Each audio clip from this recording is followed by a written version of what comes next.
Peut-on comparer le contexte stratégique d'un Google aux États-Unis avec celui d'EDF en France, celui d'une PME dirigée par son fondateur en Irlande, et celui d'un groupe international implanté dans 30 pays, comptant des dizaines de milliers de personnes? À l'évidence, non.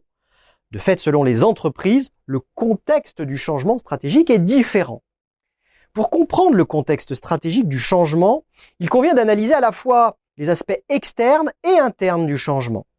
Cette analyse doit prendre en compte les situations, c'est-à-dire les faits, comme une nouvelle réglementation, une innovation technologique, une perte financière, mais aussi le rôle des différentes catégories d'acteurs concernés par le changement, les capacités organisationnelles de changement. L'analyse de la situation de l'environnement conditionne l'urgence et l'importance du changement. On peut ainsi se poser ce genre de questions. L'évolution démographique réduit-elle notre marché à l'horizon de 5 ans? L'application d'une réglementation internationale impose-t-elle une évolution stratégique à l'horizon de 10 ans? Un boycott des produits par un pays étranger impose-t-il une réorientation immédiate de notre stratégie commerciale?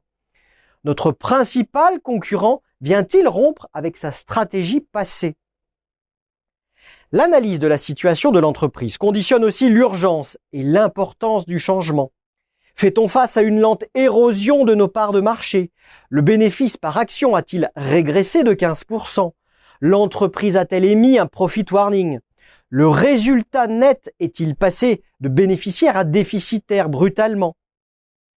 L'analyse des acteurs externes nous renseigne sur la pression qu'ils font peser sur la direction de l'entreprise pour qu'elle décide de changer de stratégie. Un fonds de pension déconseille-t-il l'achat des titres de l'entreprise? Des actionnaires activistes cherchent-ils à déstabiliser la direction? Des actionnaires minoritaires manifestent-ils leur mécontentement? Les pouvoirs publics font-ils pression sur l'entreprise? L'analyse des acteurs internes nous renseigne sur leur attitude et indique la faisabilité organisationnelle du changement.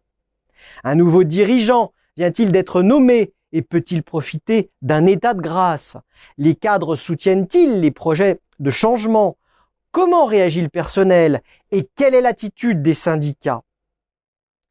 L'analyse des capacités organisationnelles de changement porte enfin sur la structure et la culture de l'entreprise. La structure est-elle bureaucratique, caractérisée par des règles écrites immuables et un avancement des personnels à l'ancienneté? Les cultures du pays, du secteur, de l'entreprise sont-elles marquées par l'inertie, la vénération du passé, le respect de la tradition ou par la remise en cause, la mise en avant de la compétition et des capacités d'adaptation? L'ensemble de ces analyses permet de décider de l'urgence du changement, de son ampleur, mais aussi de sa faisabilité.